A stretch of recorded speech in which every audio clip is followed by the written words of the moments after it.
जी, आपका सवाल। जुबैर फारूकी, कानपुर से, रोजनामा अनवार कौम उर्दू।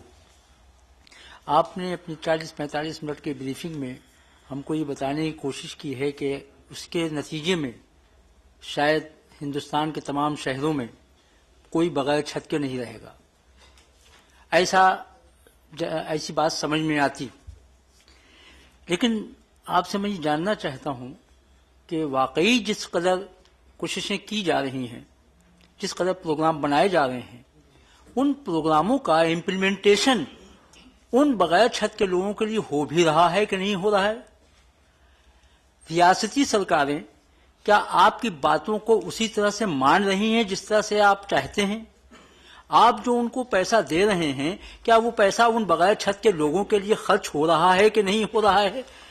इन बातों को अगर आप वाज़ेह कर दें, इसकी तो बहुत ज्यादा बेहतर होगा और लोगों को ये बात समझ में आ जाएगी कि वाकई कुछ बगैर छत के लोगों के लिए हुकूमत कर रही है। देखिए, जैसे मैंने अभी शुरू में बताया कि हम लोगों ने लगभग 41,000 करोड़ रुपए के प्रोजेक्ट सैंक्शन करे हैं, जिसमें लगभग 23,000 करोड़ रुपए केवल हमारे को देने हैं, 18,000 करोड़ रुपए स्टेट्स को, लोकल बॉडीज बेनिफिशियरीज को देने हैं और 16 लाख के करीब लगभग मकान के हम लोगों ने पिछले Jawaharlal Nehru urban renewal mission के तहत हम लोगों ने सैंक्शन करे थे, जिसमें 10 लाख के करीब हमारे मकान बन चुके हैं या बन रहे हैं। तो ऐसा नहीं है कि कुछ भी नहीं हुआ। हम ये कह सकते हैं कि भी जिस तेजी से होना चाहिए, कुछ लोग कह सकते हैं कि उतनी तेजी से नहीं हुआ, लेकिन शुरुआत तो हुई है। और 10 लाख मकान अगर जो है पिछले सालों में अगर इसी पैसे से बन रहे हैं, और बहुत सब स्टेट्स अच्छा काम कर रहे हैं, बहुत सब स्टेट्स उतना अच्छा काम नहीं भी कर रहे हैं, तो लेकिन ये धीरे धीरे करके हम ये उम्मीद करते हैं कि जो स्टेट्स पीछे हैं वो स्टेट्स आगे आएंगे, क्योंकि कैपेसिटी बिल्डिंग की एक्सरसाइज जो हम लोगों ने करी है, जिसमें अभी जैसे इन्होंने पूछा कि उनको रेगुलराइज अनऑथराइज कर दिया जाता है, सिर्फ यही काम रहता है। तो अगर हम प्लान तरीके से, अगर हम लोग प्लानिंग सही अगर हमारे हो, टेक्निकल लोगों की हो। बात हमने आपसे जानना चाहिए कि आपके प्लान को किस तरह से एक्सेप्ट करके क्या अमल कर रहे हैं, भाई यही बात हम जानना चाहते। देखिए, अब मैं आपको अगर ये डेटा अगर मैं दूं कि हमारे टेक्निकल सेल्स के लिए हम लोगों ने 1.5 साल पहले हमने पैसा दिया था, तो हमारे पास में टोटल 195 में से 10 मार्च तक के 49 सिटीज ने स्टेट और सिटी लेवल के टेक्निकल सेल्स बना लिए हैं। हमारे स्लम सर्वे सिटीज जो हैं, डिटेल फॉर्मेट जो हमने दिया है MIS डेटा एंट्री के लिए, 33 उसमें से 195 में से उन्होंने कर लिया। तो ये प्रोग्रेस इसके अंदर जो है हमारे अलग अलग सिटीज ने शुरू करा है, और ये सब हम लोग सेंट्रल लेवल पे हम लोग मॉनिटर कर रहे हैं, इवैल्यूएट कर रहे हैं। इंसेंटिव के तौर के ऊपर हम लोग उनको और फंड्स भी हम लोग उनको देंगे। हम लोग अभी राजीव आवास योजना में जो हम नेक्स्ट फेज में लॉन्च कर रहे हैं, पहली बार हम लोग इंसेंटिव का हमने प्रावधान उसके अंदर रखा है, और हम इंसेंटिव उन स्टेट्स को, उन सिटीज को देंगे जो कि इन कार्यक्रमों को अच्छी तरीके से आगे लेकर के जाएगी। एक चीज हमको समझ लेना चाहिए कि हाउसिंग हो गया या अर्बन लोकल बॉडीज के हो गया, ये दोनों के दोनों स्टेट सब्जेक्ट है, कंकरेंट भी नहीं है, ये स्टेट सब्जेक्ट है। और स्टेट सब्जेक्ट के अंदर सेंट्रल गवर्नमेंट पैसा दे रही है, हम लोग डायरेक्शंस नहीं दे सकते, लेकिन हम पैसा दे करके, अब जैसे सिंगल विंडो क्लियरेंस स्कीम है जिसके अंदर हम लोग 182nd है 185 में से, तो हम लोगों ने उसके अंदर जहां पर हम खुद नहीं कर सकते, वहां पर हम इंसेंटिव्स के माध्यम से, और साथ में हम लोग उनको बेस्ट प्रैक्टिसेस कैसे हो सकते हैं, हम IT को किस तरीके से उनका पोर्टल तैयार कर सकते हैं, वो सारी की सारी चीजें करके हम उनको देंगे। इंसेंटिव्स के माध्यम से हम उम्मीद करेंगे कि वो लोग इसको काम को करें। बहरहाल मायूसी है भी इसमें। मायूसी की बात नहीं है। अब आप मायूसी की बात कर रहे हैं तो मैं आपको फिर मैं आंकड़े भी देता हूं। बेसिक एमिनिटीज में सेंसस की फिगर्स हैं, ये कोई हमारी फिगर्स नहीं है, और सेंसस की फिगर्स एकदम जमीनी फिगर्स हैं। हाउस होल्ड जो अर्बन एरियाज में है, having source of tap as major source of drinking water, 68% 2001 में था, बढ़कर के 71% हो गया। Household having source of drinking water within the premises, 65% 2001 में था, बढ़कर के 71.2% हो गया है। House hold having source of lighting through electricity 87% था, बढ़कर के 92% हो गया है। ये मैं सारी फिगर्स आपको दे देता हूं, ये आपको जाते हुए कागज भी मैं आपको दूंगा। Household having access to close drainage facilities 34% पहले था, 44.5% अब हो गया है। Latrines facilities within premises हमारे 74% पहले था, 81% अब हो गया है। परसेंटेज जो है इस चीज को आप ध्यान में रख करके करें कि हमारे टोटल सेंसस के अंदर हाउस होल्ड जो है इससे पहले 5 करोड़ 23 लाख थे हमारे हाउस होल्ड, अब बढ़ करके जो है हमारे 7 करोड़ 88 लाख हाउस होल्ड हो गए। तो हाउस होल्ड भी हमारे बढ़ गए, लेकिन परसेंटेज भी बढ़ गई है। तो अगर in terms of real numbers देखें तो हमारे इन सब शहरों के अंदर इन गरीब लोगों को, जहां पर हम पानी की व्यवस्था, बिजली की व्यवस्था, लेट्रिन फैसिलिटीज की व्यवस्था, इन सब के अंदर सेंसस के फिगर्स कह रहे हैं कि इसमें इंप्रूवमेंट हुआ है। तो कोई मायूसी की बात नहीं है। जो पैसा हम लोगों ने खर्च किया है, जो पैसा मैं बता रहा हूं कि हम लोगों ने 41,000 करोड़ रुपए के प्रोजेक्ट सैंक्शन करें, ये कोई कम पैसा नहीं होता। 41,000 करोड़ रुपए, जिसमें से 16 लाख मकान के हम लोगों ने डिटेल प्रोजेक्ट रिपोर्ट अप्रूव करें, 10 लाख के करीब वहां पे उसमें बन रहे हैं या बन चुके हैं। इन्होंने वेस्ट बंगाल के फिगर्स बताए, मैंने उनका बताया कि कितने वहां पर बन रहे हैं और कितने बन चुके हैं। आगे का नक्शा हम लोगों ने तैयार किया हुआ है, जिसके बारे में मैंने डिटेल बताया है।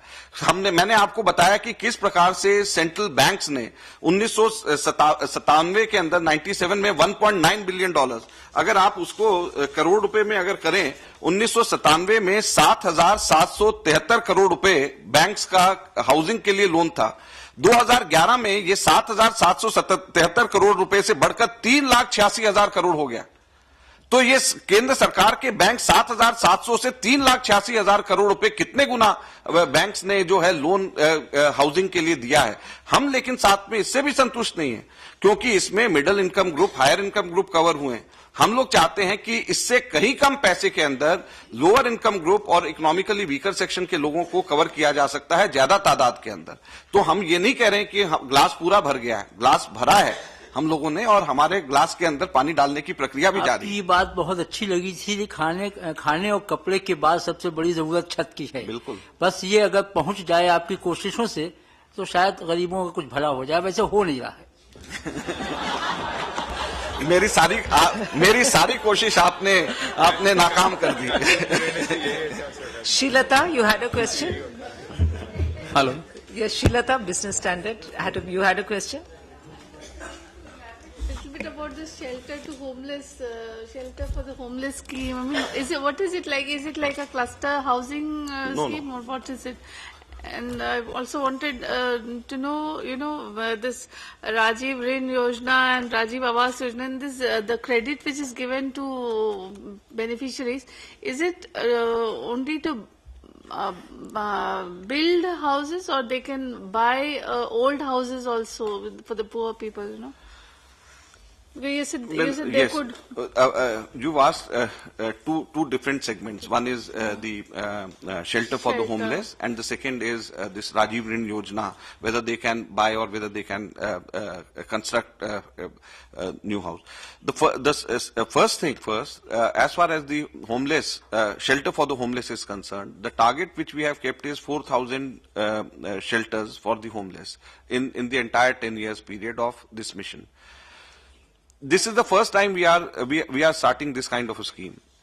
We have gone to the Planning Commission and to the EFC with not only constructing a 100-bedded dormitory, which will be a shelter for the homeless. It will not be a cluster of this thing. It will be, in a way, we wouldn't like it to be houses as such. We would like it to be dormitories, kind of halls. And simultaneously, as I said, we would like there to be convergence with different social initiatives by the central and the state ministries. And we have gone to the Planning Commission with a hope, which I am not very hopeful now, but with a hope, and we'll push it further, that also for running of these homeless, we should be giving money to the state governments, so that they are able to run. Running means like it would include just administration and food. So for administration and food, we would like the state governments to provide initially for 5 years, so that after that, once it starts off, then it can be taken care of by people themselves, or by state government can find out way. So it would be a dormitory wherein people would live, and it will be a convergence of different Well, as I said, this has to be technically run by the urban local bodies. As far as the 75th Amendment and 12th Schedule is concerned, these are the functions of the urban local bodies.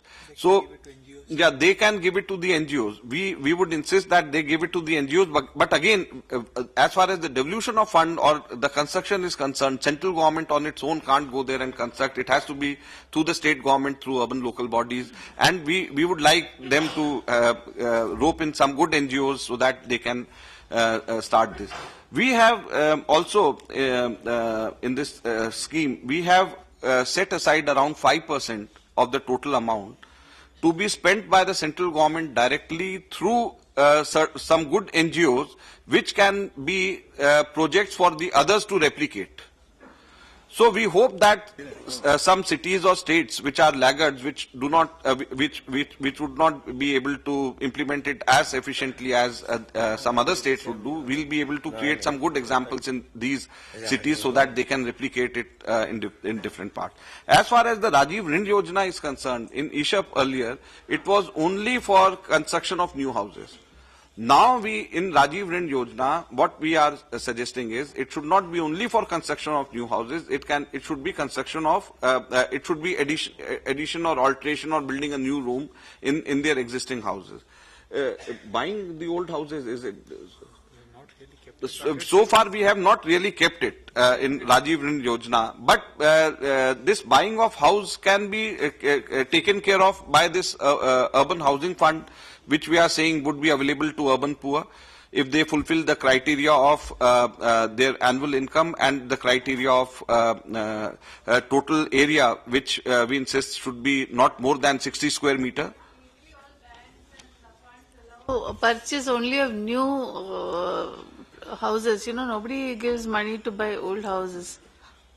ये बात तो है. Yeah, it's a very good